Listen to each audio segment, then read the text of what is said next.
තෙරුවන් ආවරණීය උපුවත් අනාවරණය දක්වා වාරණයෙන් තොර වාර්තාකරණයේ ප්‍රමුඛයා යාල් ටීවී වීක්ලි නිවුස් රිවිව් සමගින් ඔබ මම වර්ෂා රසඳමී වත්තේ ගෙදර ප්‍රථමයෙන් පුවත් සිරස්තල ලෝපුරා කොරෝනා ආසාදිතයන් සංඛ්‍යාව මිලියන 250 ඉක්මවයි. ඉදිරියේදී දැවැන්ත එළවලු හිගයක් ඇතිවන බවට ලකුණු. ඇමති බැසිල්ගේ පළමු අයවැය පාර්ලිමේන්තුවට. ප්‍රගතිශීලී අයවැයක් බලාපොරොත්තු වූ ජනතාවගේ අපේක්ෂා සුන් වී ඇති බව විපක්ෂ නායකවරයා පෙන්වා දෙයි. අයවැයෙන් සහන නොලැබෙන්නේ නම් විරෝධය පළ කිරීමට අයිතීන් උදෙසා කාන්තාවෝ සංවිධානය සූදානමින්. ඇමති මහින්දානන්දගෙන් CIDට පැමිණිල්ලක්. පැමිණිලි කළ මහින්දානන්දට මන්ත්‍රී පාටලීගෙන් ප්‍රතිචාර. ව්‍යාජ ලෙස රියදුරු බලපත්‍ර මුද්‍රණය කළ ස්ථානයක් සොයා ගැනේ. ලොව පුරා කොරෝනා ආසාදිතයින් සංඛ්‍යාව මිලියන 250 ඉක්මවා තිබෙනවා. ලොවපුරා රටවල් රැසක් කොරෝනා වෛරසයේ ඩෙල්ටා ප්‍රභේදයේ බලපෑමට ලක්ව ඇති පසුබිමකදී ලොවපුරා කොරෝනා ආසාදිතයන් සංඛ්‍යාව මිලියන 250 ඉක්මවා තිබෙනවා. සාර්ථකව කොරෝනා ව්‍යාප්තිය පාලනය කළ නවසීලන්තයේ වෙන රටවල් පවා මේ වන විට ඩෙල්ටා ප්‍රභේදයේ බලපෑමට ලක් වෙලා. ජාත්‍යන්තර සෞඛ්‍ය බලධාරීන් පෙන්වා දෙන්නේ ලොවපුරා රටවල් 55ක මේ වන විට ඩෙල්ටා ප්‍රභේදය ශීඝ්‍රයෙන් ව්‍යාප්ත වෙමින් පවතින බවයි. අකර්මණ්‍ය වී තිබූ ජාත්‍යන්තර වෙළඳාම සහ සංචාරක කර්මාන්තය යළි ආරම්භ කර ඇති පසුබිමක ඩෙල්ටා ප්‍රභේදය ශීඝ්‍රයෙන් ව්‍යාප්ත වීම අනතුරුදායක බව සෞඛ්‍ය විශ්ලේෂකයන් පෙන්වා දෙනවා. දඹුල්ල ආර්ථික මධ්‍යස්ථානයට ලැබෙන එළවලු ප්‍රමාණය 90%කින් පමණ පහළ බැස තිබෙන බව දඹුල්ල ආර්ථික මධ්‍යස්ථානය පවසනවා. දඹුල්ල ආර්ථික මධ්‍යස්ථානයේ කළමනාකරු සඳහන් කරන්නේ අයහපත් කාලගුණ තත්ත්වය සහ පොහොර හිගය මෙම තත්ත්වයට දැඩිව බලපා ඇති බවයි. උඩරට එළවලු මෙන්ම පහත රට එළවලු වර්ග ලැබෙන ප්‍රමාණය 90%කින් පමණ අඩු වී ඇතැයි ඔහු කියා සිටියා. සාමාන්‍යයෙන් මධ්‍යස්ථානයකට දිනකට එළවලු කිලෝ ලක්ෂ 30ක් 35 අතර ප්‍රමාණයක් ලැබෙන බවත් ඇතැම් දිනවල ඒ ලක්ෂ 50ක් පමණ වන බවත් ඔහු පැවසුවා. පොහොරෙහිගේ හේතුවෙන් ගොවීන් බහුතරයක් එළවලු අස්වැන්න නෙලීම අතහැර දමා වගාවෙන් පවා ඉවත් වී සිටින බවත් මෙම තත්ත්වයේ මත ඉදිරියේදී දැවැන්ත එළවලු හිගයක් ඇතිවනු ඇති බවත් අලුත් අවුරුද්ද වන විට එළවලු නැත්තටම නැති වී යන තත්ත්වයක් උදා වනු ඇති බවත් ඔහු සඳහන් කළා. දැනට ලැබෙන සීමිත එළවලු වලද මින ගණන් ඉතා ශීඝ්‍ර ලෙස ඉහළ යනු ඇතැයිද ඔහු තවදුරටත් සඳහන් කළා. බැසිල් රාජපක්ෂ මහතා මුදල් අමාත්‍යවරයා වශයෙන් සිය පළමු අයවැය සිකුරාදා දින පාර්ලිමේන්තුව හමුවේ ඉදිරිපත් කළා. බැසිල් රාජපක්ෂ මහතා මුදල් අමාත්‍යවරයා වශයෙන් සිය පළමු අයවැය පසුගිය සිකුරාදා පාර්ලිමේන්තුව හමුවේ ඉදිරිපත් කළා. මේ අනුව පාර්ලිමේන්තුවට ඉදිරිපත් කෙරුණේ ශ්‍රී ලංකා ප්‍රජාතාන්ත්‍රික සමාජවාදී ජනරජයේ 76 වන අයවැයයි. බැසිල් රාජපක්ෂ මහතා මුදල් අමාත්‍යවරයා ලෙස සිය මංගල අයවැය කතාව ඉදිරිපත් කළ අවස්ථාවේ ජනාධිපති ගෝඨාභය රාජපක්ෂ මහතාද පාර්ලිමේන්තු සභාවට පැමිණියා. ගරු ගෝඨාභය රාජපක්ෂ ජනාධිපතිතුමාගේ රජය විසින් ඉදිරිපත් කරන දෙවැනි අයවැය වන අතර මුදල් ඇමතිවරයා ලෙස මෙය මගේ මංගල අයවැයයි. 2022 අයවැයේදී අපේක්ෂිත ආදායම රුපියල් බිලියන 2284ක්. ඇස්තමේන්තුගත වියදම රුපියල් බිලියන 3912ක්. ඒ අනුව අයවැය පරතරය රුපියල් බිලියන 1628ක් හෙවත් 8.8%ක්. මේ අයවැය ඉදිරිපත් කරන්නේ අපි ගෝලීය අර්බුද 5කට මැදි වී සිටින අවස්ථාවකයි. ලෝවාන් කවරදාකටත් වඩා සමාජ හා ආර්ථික විෂමතාවය වැඩිවීමයි. නැතහොත් පොහොසත් පුද්ගලයන් සහ සමාගම් තව තවත් පොහොසත් වෙද්දී දුප්පතුන් තව තවත් දුප්පත් වෙමින් පැවතීමයි. එය අප වැනි සංවර්ධනය වෙමින් පවතින රටවල් වලට වඩා දුෂ්කර වනු ඇත. කොරෝනා නිසා බිහි වූ නව සමාජ තත්ත්වයට අනුගත වීමේ අභියෝගයයි. සංචාරක සීමා නිවසේ සිට සේවය කිරීම සෑම දෙයකම මිල ඉහළ යාම හා නිෂ්පාදන කර්මාන්ත ජාලය ගෝලීය වශයෙන් බිඳවැටීම ආදී අභියෝග රැසකට අපි එක්වර මුහුණ දෙමින් සිටිනවා. ග්‍රාමීය සම්වර්ධනය සඳහා මෙවර අයවැයෙන් වැඩි මුදලක් වෙන් කර තිබෙනවා. රජයේ වියදම් කප්පාදු කිරීමටත් රාජ්‍ය සේවයේ විශ්‍රාම වයස 65 දක්වා දීර්ඝ කිරීමටත් මෙහිදී යෝජනා ඉදිරිපත් කෙරුණා. රාජ්‍ය වියදම් කළමනාකරණය සම්බන්ධයෙන් මෙවර අයවැයෙන් යෝජනා කිහිපයක් ඉදිරිපත් කෙරුණා. එම යෝජනා වන්නේ මෙතෙක් අයවැය සම්මත වීමෙන් පසු මුළු වර්ෂය සඳහා මුදල් බෙන් කිරීමට මුදල් අමාත්‍යවරයා නිකුත් කරන වරන්ට් බලපත්‍රය ලබන වසරේ සිට කාර්තුවෙන් කාර්තුව නිකුත් කිරීම, දැනට අපේක්ෂිත ප්‍රතිඵල නොලබන රාජ්‍ය ව්‍යවසායන් 300ක් ඇති බැවින් ඒවා ලාභ ලබන තත්ත්වයට පත් කිරීමේ වැඩපිළිවෙලක්, රාජ්‍ය කාර්යාල පහසුකම් ඉදිකිරීම, වසර 2කට අත්හිටුවීම, අමාත්‍යවරුන්ගේ සහ රාජ්‍ය නිලධාරීන්ගේ ඉන්ධන දීමනාව ලීටර් 5කින් කපා හැරීම, රාජ්‍ය ආයතනවල දුරකථන වියදම් 25%කින් සහ විදුලිය ප්‍රතිපාදන 10%කින් කපා හැරීම, පාර්ලිමේන්තු මන්ත්‍රීවරයෙකුට විශ්‍රාම වැටුපක් ලැබීමේ වසර 5ක සේවා කාලය වසර 10ක් දක්වා දීර්ඝ කිරීම වේ. අයවැය ඉතිහාසයේ වැඩිම මුදලක් වෙන් කළ ව්‍යාපෘතිය ගම සමග පිළිසඳරක් බව මුදල් අමාත්‍ය බැසිල් රාජපක්ෂ මහතා පැවසුවා. මේ රටේ තියෙන ග්‍රාම සේවක වසං 14021ටම එක ග්‍රාම සේවක වසවකට බේදකින් තොරව රුපියල් මිලියන 3ක් නැත්නම් ලක්ෂ 30ක් අපි වෙන් කරනවා. කුඩාම පළාත් පාලන ආයතන ඒකකය තමයි කොට්ටාසය. කොට්ටාස 4917ක් ලංකාවේ තියෙනවා. ඒ හැම කොට්ටාසයකටම බිලියන 4ක් නැත්නම් ලක්ෂ 40ක් පාර්ලිමේන්තු මන්ත්‍රීවරුන් වෙත වෙන් කරන විමධ්‍යගත අයවැය මේක පක්ෂ භේදයෙන් තොරව ලබා දුන්නා. ඒ සඳහා සෑම පාර්ලිමේන්තු මන්ත්‍රීවරයෙකුටම සිය කොට්ටාසය තුල සංවර්ධන කටයුතු සඳහා රජයේ අයවැයෙන් ලබා දෙන මූල්‍ය ප්‍රතිපාදන තවත් මිලියන 5කින් වැඩි කිරීමට යෝජනා කරනවා. ගම සමග පිළිසඳරක් ග්‍රාමීය සංවර්ධනයට රුපියල් මිලියන 85000ක්, රුපියල් ලක්ෂ වලින් 8,50,000ක් වෙන් කිරීමට මම යෝජනා කරනවා. මේ අපේ රටේ ඉතිහාසයේ අයවැය ඇස්තමේන්තු අධ්‍යයනය කිරීමේදී වර්ෂ 1886 දී සකස් කළ අයවැයෙන් ඉඳලා බැලුවොත් මේක තමයි විශාලතම මුදල. කාර්ය සාධක දර්ශක මත පදනම්ව ඇගීම් ක්‍රමය රාජ්‍ය සේවයට හඳුන්වා දීම, සමෘද්ධි ව්‍යාපාරය ග්‍රාම සංවර්ධන ව්‍යාපාරයක් බවට පත් කිරීමටත් ප්‍රතිලාභීන් ගැන විද්‍යාත්මක සමාලෝචනයක් කිරීම, පසුගිය අයවැයෙන් හඳුන්වා දුන් මෙතෙක් ක්‍රියාත්මක නො වූ විශේෂ වෙළඳ භාණ්ඩ බද්ද ලබන වසරේ ජනවාරි සිට ක්‍රියාත්මක කිරීම, ජංගම දුරකථන සහ අන්තර්ජාල පහසුකම් පුළුල් කර සියලු පාසල් සඳහා අධිවේගී අන්තර්ජාල පහසුකම් ලබා දීමද අයවැය යෝජනා අතර තිබුණා. කුලීත්‍රී රෝද රථ නියාමනයට අධිකාරියක් සහ විශ්‍රාම වැටුප් නොලබන ජ්‍යෙෂ්ඨ පුරවැසියන් සඳහා දායක විශ්‍රාම වැටුප් යෝජනා ක්‍රමයක් හඳුන්වා දීමටද මෙහිදී යෝජනා ඉදිරිපත් වුණා. 2022 වසර තුළ අලුතින් ආරම්භන ව්‍යාපාර ලියාපදිංචි ගාස්තුවෙන් නිදහස් කෙරේ. ගොවි අයිතීන් ආරක්ෂා වන පරිදි හරිත කෘෂිකාර්මික සංවර්ධන පනතක්ද හඳුන්වා දීමටද විදේශ ආයෝජන දිරිගැන්වීමට දැනට ඇති නීති ලිහිල් කිරීමටද සූදානම්. දුම්රිය දෙපාර්තමේන්තුවට අයත් ඉඩම් මිශ්‍ර සංවර්ධන ව්‍යාපෘති සඳහා යොදා ගැනීමට සහ සියලු ඉදිකිරීම් සඳහා අවසර ලබා ගැනීම අනිවාර්ය කිරීමටද යෝජනා කෙරුණා. මේ රටේ ආර්ථිකය ශක්තිමත් කරන්න, එහෙම නැත්නම් බූස්ට් එකක් දෙන්න, ඉදිරිපින්ම පයින්න ඉදිරිගත කරපු අයවැයක් හැටියටයි අපි දකින්නේ. ඒ නිසා මේක සාර්ථක අයවැයක් හැටියටයි අපි දකින්නේ. මේ රටට දැනට තියෙන ප්‍රධාන ප්‍රශ්නව මේකෙන් ආමන්ත්‍රණය කරලා නැහැ.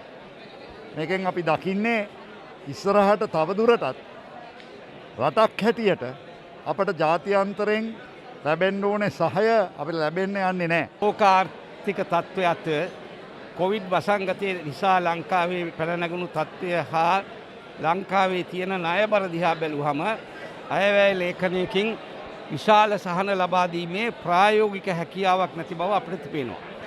ඒ වුණත් ජනතාවට අමුතුවෙන් බර පටවන්නේ නැතුව විශේෂයෙන්ම ජීවනෝපාය සංවර්ධනය සඳහා විශාල මුදලක් වැය කරලා අයවැය ලේඛනයක් සකස් කිරීම ගැන අපි සතුටු වෙනවා. සිගරට් බද්ද පිළිබඳව නම් අපේ පෞද්ගලික මතය රුපියල් 5ක් මදි.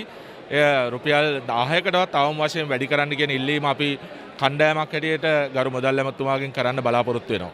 රටේ ජනතාව ප්‍රගතිශීලී අයවැයක් බලාපොරොත්තු වුණත් මෙවර අයවැය මගින් ජනතාවගේ අපේක්ෂා සුන් වී ඇති බව විපක්ෂ නායක සජිත් ප්‍රේමදාස මහතා පවසනවා. ජනතා ගැටලුවලට විසඳුම් දීමට වත්මන් රජය අපොහොසත් වී ඇති බව ඔහු පෙන්වා දෙනවා.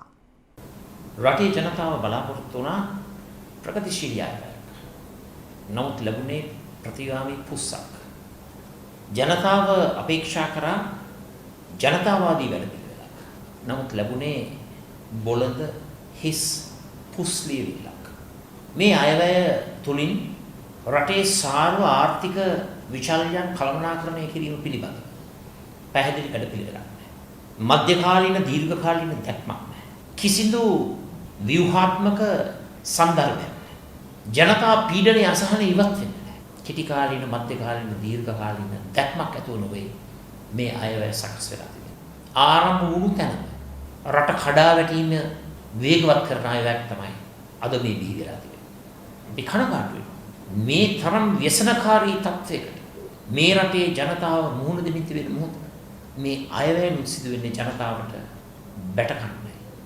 දේශපාලකින්ට තමන්ගේ කොන්ත්‍රාත් කරුවන් සුවපත් කරන්නට සැපවත් කරන්නට යම් යම් ප්‍රතිපාදනයෙන් වෙන් කරලා තිබෙනවා. නමුත් ජනතාවට ලැබෙන ඍජු ප්‍රතිලාභ මේ අයවැයෙන් අවම කරලා තිබෙනවා.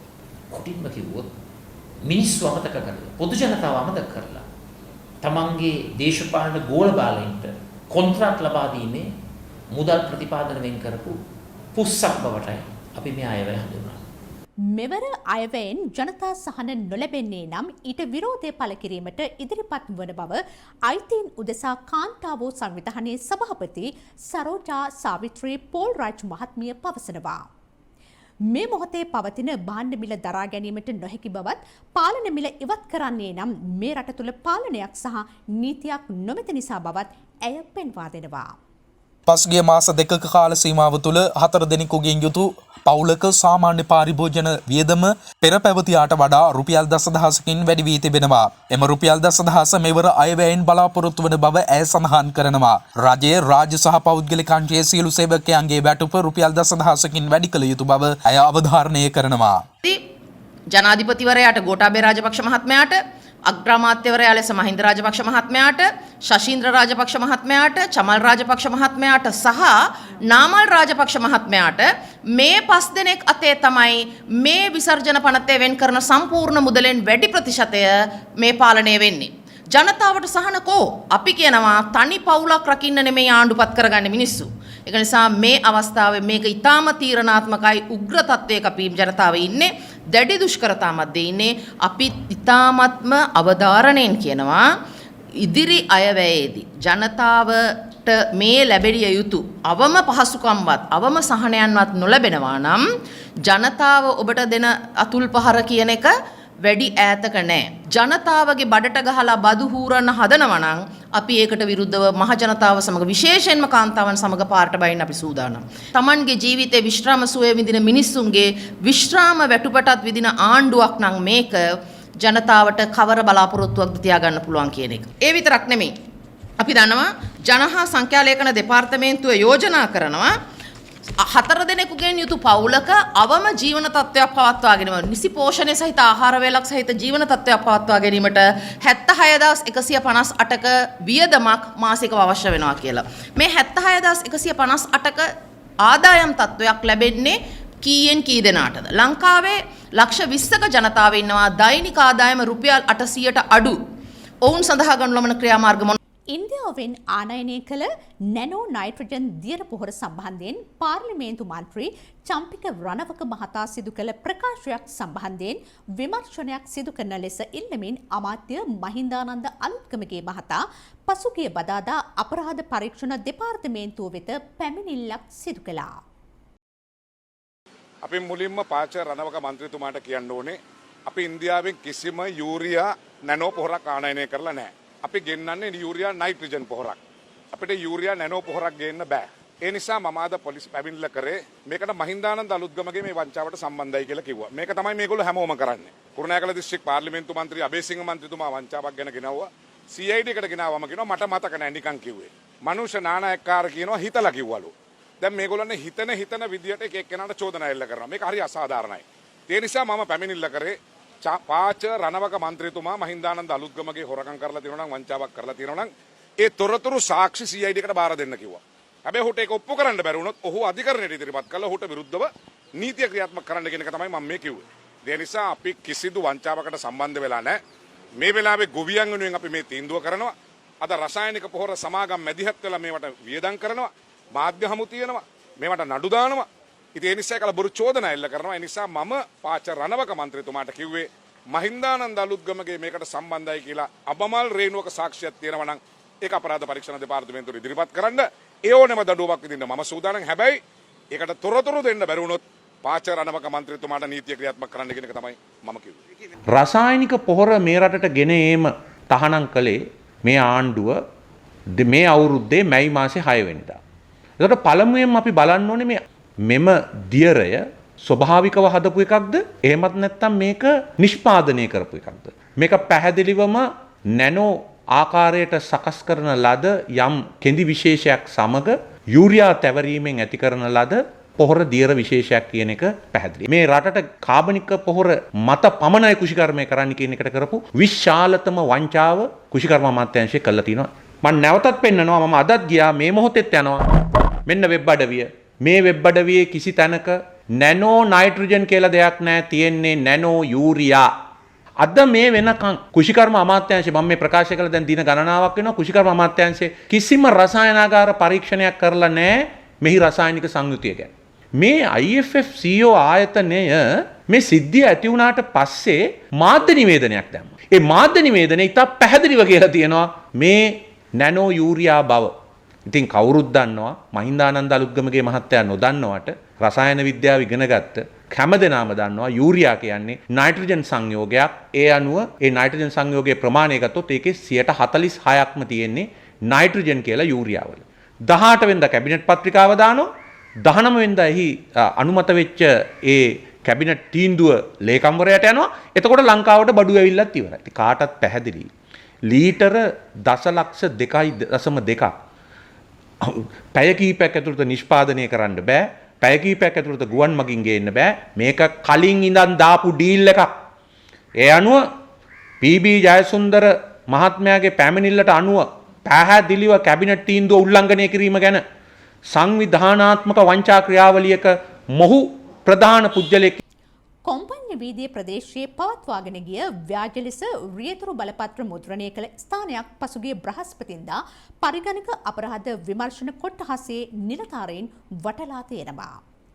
එහි කටයුතු කළ වයස අවුරුදු 31ක මරදාන ප්‍රදේශයේ පදිංචි විදේශ රැකියා ආයතනයක සේවය කළ අයෙකු සහ වයස අවුරුදු 42ක නාරායන්පිට ප්‍රදේශයේ පදිංචි ත්‍රිරෝද රථ රියදුරු ලෙස කටයුතු කළ අයෙකු සැකකරුවන් ලෙස අත්අඩංගුවට පත් වුණා. මෙම සැකකරුවන් එක් පුද්ගලයෙකුගෙන් රුපියල් 12000 බැගින් ලබාගෙන ව්‍යාජ ලෙස රියදුරු බලපත්‍ර සකස් කර ලබා දීමත් පැරණි රියදුරු බලපත්‍ර ලබාගෙන ඒවා සඳහා නව රියදුරු බලපත්‍ර ව්‍යාජ ලෙස සකස් කර ලබා දීමත් සිදු කර ඇති බවට අනාවරණය වී තිබුණා. කොම්පඤ්ඤ විද්‍ය ප්‍රදේශයේ පවත්වාගෙන යන ලද ව්‍යාජ ලෙස රියදුරු බලපත්‍ර මුද්‍රණය කරනු ලබන ස්ථානයක් ඊයේ දින පරිගණක අපරාධ විමර්ශන කොට්ටාශයේ නිලධාරීන් විසින් වටනලු ලැබුවා. එහි කටයුතු කරන ලද වයස අවුරුදු 31ක මරදාන ප්‍රදේශයේ පදිංචි විදේශ රැකියා ආයතනයක සේවය කරනු ලබන එක් සැකකරුවෙකු සහ වයස අවුරුදු 42ක නාරායන්පිට ප්‍රදේශයේ පදිංචි ත්‍රිරෝද රථ රියදුරු ලෙස කටයුතු කරනු ලබන එක් සැකකරුවෙකු අත්අඩංගුවටගෙන තිබෙනවා. ඒ අනුව මෙම සැකකරුවෙක් විසින් එක් පුද්ගලයෙකුෙන් රුපියල් 12000 බැගින් ලබාගෙන ව්‍යාජ ලෙස රියදුරු බලපත්‍ර සකස් කර ලබා දීමත් ඒ වගේම පැරණි රියදුරු බලපත්‍ර ලබාගෙන ඒවා සඳහා නව රියදුරු බලපත්‍ර ව්‍යාජ ලෙස සකස් කොට ලබා දීමත් සිදු කර තිබෙන බවට අනාවරණය වනවා. අත්අඩංගුවට ගන්න අවස්ථාවේ ඔවුන් බාරයේ තිබී ව්‍යාජ ලෙස සකස් කරන ලද රියදුරු බලපත්‍ර 27ක් ඒ වගේම ව්‍යාජ ලෙස සකස් කර දීම සඳහා බාරගත් පැරණි රියදුරු බලපත්‍ර 41ක් ඒ වගේම නව රියදුරු බලපත්‍ර සකස් කිරීම සඳහා සූදානම් කොට තිබූ කාඩ්පත් 81ක් මෙම ව්‍යාජ රියදුරු බලපත්‍ර සකස් කිරීම සඳහා භාවිතා කරන ලද පරිගණක උපකරණ සහ උපාංග රාශියක් අත්අඩංගුවට ගැනීමට නිලධාරීන් විසින් කටයුතු කරනු ලැබුවා. අද දින මෙම සැකකරුවන් දෙදෙනා කොටුව ගරු මහේත්‍රාත් අධිකරණයට ඉදිරිපත් කිරීමට නියමිතව තිබෙනවා. ගෙවුණු සතිය උණුසුම් කළ ක්‍රීඩා පුවත් දැන්.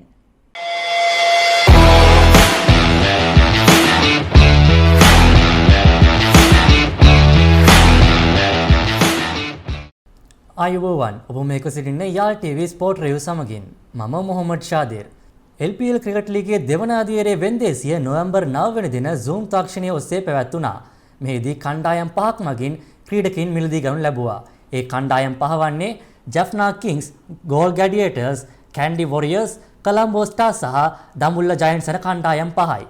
මේ කණ්ඩායම් පහ මිලදී ගනු ලැබූ ක්‍රීඩකයන් පිළිබඳව සවිස්තරාත්මක විස්තර දැන් බලමු. එහිදී ජැෆ්නා කිංස් කණ්ඩායම රඳවාගත් ක්‍රීඩකයින් වන්නේ නායක තිසර පෙරේරා, වනිදු හසරංග, අවිෂ්ක ෆර්නාන්ඩෝ සහ මහීෂ් තීක්ෂණයි. විදේශීය ක්‍රීඩකයින් ලෙස ෂුහයිබ් මලික්, උස්මාන් ෂින්වාරි රඳවා තබාගත් අතර සුපිරි ක්‍රිකට් ක්‍රීඩක වන ෆැෆ් ඩුප්ලසිස් සහ වහාබ් රියාස් ජැෆ්නා කිංස් කණ්ඩායම සමග එක් වුණා. මෙම වෙන්දේසියේදී තවත් දේශීය ක්‍රීඩකයින් 10 දෙනෙකු සහ විදේශ ක්‍රීඩකයින් 2 දෙනෙකු මිලදී ගැනීමට ජැෆ්නා කිංස් කණ්ඩායමට අවස්ථාව ලැබුණා. ඒ අනුව විදේශ ක්‍රීඩකයින් ලෙස රහමනුල්ලා ගුරුබාස් සහ බටහිර ඉන්දිය කොදේ ක්‍රීඩක ජේඩන් සීල්ස් මිලදීගෙන ඇති අතර දේශීය ක්‍රීඩකයින් ලෙස උපුල් තරංග, චතුරංග ද සිල්වා, සුරංග ලක්මාල්, චාමික ගුණසේකර, වියස්කාන්ත්, දේවේන්ද්‍රම් දිනෝෂන්, අශේන් රන්දික, රත්නරාජ් තේනුරදන්, ක්‍රිෂාන් සංජුල යන ක්‍රීඩකයින් ජැෆ්නා කිංස් කණ්ඩායම මිලදීගෙන තිබෙනවා. කොලම්බෝ ස්ටාර්ස් කණ්ඩායම මිලදීගෙන ඇති ක්‍රීඩකයින් අතර දුෂ්මන්ත චමීර, බටහිර ඉන්දිය කොදේ කණ්ඩායමේ ප්‍රහාරාත්මක ප්‍රතිකරු ක්‍රිස් ගේල්, පාකිස්තානයේ අහමඩ් ෂෙසාඩ්, බංගලාදේශයේ ටස්කින් අහමඩ්, පැතුම් නිශංක,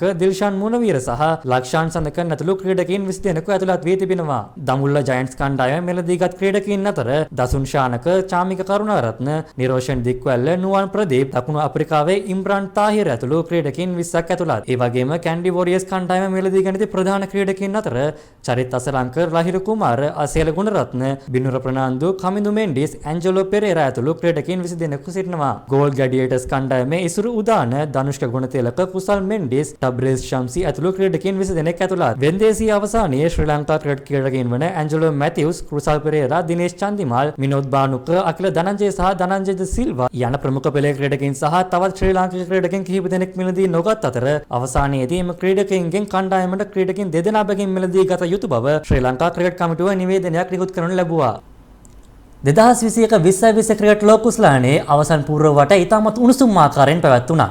මෙහිදී අවසන් පූර්ව වටයට සහභාගී වුණු කණ්ඩායම් වන්නේ ඔස්ට්‍රේලියාව, නවසීලන්තය, පාකිස්තානය සහ එංගලන්තයයි. මෙහිදී පළමු අවසන් පූර්ව වටය පැවැත්වුණේ නවසීලන්තය සහ එංගලන්තය අතරයි. ඒ වගේම දෙවන අවසන් පූර්ව වටය පැවැත්වුණේ ඔස්ට්‍රේලියාව සහ පාකිස්තානය අතරයි. මෙම අවසන් පූර්ව වටයේ තරඟ දෙකෙහි සවිස්තරාත්මක තොරතුරු දැන් බලමු. 2020 ලෝක කුසලාන තරඟාවලියේ පළමු අවසන් පූර්ව තරඟයේ නවසීලන්තය සහ එංගලන්තය අතර පැවති තරඟය කඩලු 5කින් ජය ගැනීමට නවසීලන්ත කණ්ඩායම ඉකුත් නොවැම්බර් 10 වෙනිදා සමත් වුණා. තරඟයේ කාසිය වාසිය දිනු නවසීලන්ත කණ්ඩායමේ නායකයා පළමුව පන්දුවට පහර දීමට එංගලන්ත කණ්ඩායමට ආරාධනා කළා. ඒ අනුව එංගලන්ත කණ්ඩායම නියමිත පන්දු වාර 20 තුල කඩලු 7ක් දැවි ලකුණු 166ක් රැස් කළා. එහිදී එංගලන්ත කණ්ඩායම වෙනුවෙන් ඩේවිඩ් මාලන් ලකුණු 41ක් රැස් කළ අතර මොයින් අලි නොදවි ලකුණු 51ක් රැස් කළා. පන්දු යැවීමේදී නවසීලන්ත කණ්ඩායම වෙනුවෙන් ටිම් සවුති, ඇඩම් මිලාන්, සෝදි සහ ජේම්ස් නීෂම් එක් කඩුල්ල බැගින් දවා ගත්තා. පිළිතුරු ඉනිම සඳහා පිටියට පිවිසි නවසීලන්ත කණ්ඩායම පන්දු වාර 19ක් තුල ජයග්‍රහණය වාර්තා කිරීමට සමත් වුණා. එහිදී නවසීලන්ත කණ්ඩායම වෙනුවෙන් ඩෙවොන් කොන්වේ ලකුණු 46ක් රැස් කළ අතර ඩැරල් මිචල් නොදවි ලකුණු 73ක් රැස් කළා. පන්දු යැවීමේදී එංගලන්ත කණ්ඩායම වෙනුවෙන් ක්‍රිස් වෝක් සහ ලියම් ලිවිංස්ටන් කඩලු දෙක බැගින් දවා ගත්තා. 2020 ලෝක කුසලාන තරඟාවලියේ දෙවන අවසන් පූර්ව වටයේ තරඟය ඔස්ට්‍රේලියාව සහ පාකිස්තානය අතර පැවැත්වුණා. එම තරඟයෙන් ජය ගැනීමට ඔස්ට්‍රේලියානු කණ්ඩායම ඉකුත් නොවැම්බර් 11 වෙනිදා සමත් වුණා. කාසියේ වාසිය දිනා ගැනීමට ඔස්ට්‍රේලියාව සමත් වූ අතර ඔවුන් තීරණය කළේ පළමුව පන්දුවට පහර දීමේ අවස්ථාව පාකිස්තානයට ලබා දීමටයි. තරඟයේ ප්‍රථමයෙන් පන්දුවට පහර දුන් පාකිස්තානය කඩලු 4ක් දැවි නියමිත පන්දු වාර 20 අවසානයේ ලකුණු 176ක් රැස් කළ අතර පිළිතුරු ඉනිම ක්‍රීඩා කළ ඔස්ට්‍රේලියානු කණ්ඩායම කඩලු 5ක් දැවි පන්දු වාර 19කදී ලකුණු 177ක් ලබා ගනිමින් තරඟයේ ජය ගැනීමට සමත් වුණා. ඒ අනුව ඔස්ට්‍රේලියානු කණ්ඩායම නවසීලන්තය සමග මෙවර 2020 ක්‍රිකට් ලෝක කුසලාන තරඟාවලියේ අවසන් මහා තරඟයේ නොවැම්බර් 17 වෙනි දින මෙරට වේලාවේදී රාත්‍රී 7:30ට ක්‍රීඩා කිරීමට නියමිතයි. මෙම සතියේදී සිදුවන උණුසුම් ක්‍රීඩා පුවත් ඔබ වෙත ගෙන ආවා. ඒ වගේම ලබන සතියේදී තැන සිටින්න මෙවැනිම උණුසුම් ක්‍රීඩා පුවත් ඔබ වෙත ගෙන එන්නට මම සූදානම්. එහෙනම් සුබ දවසක්.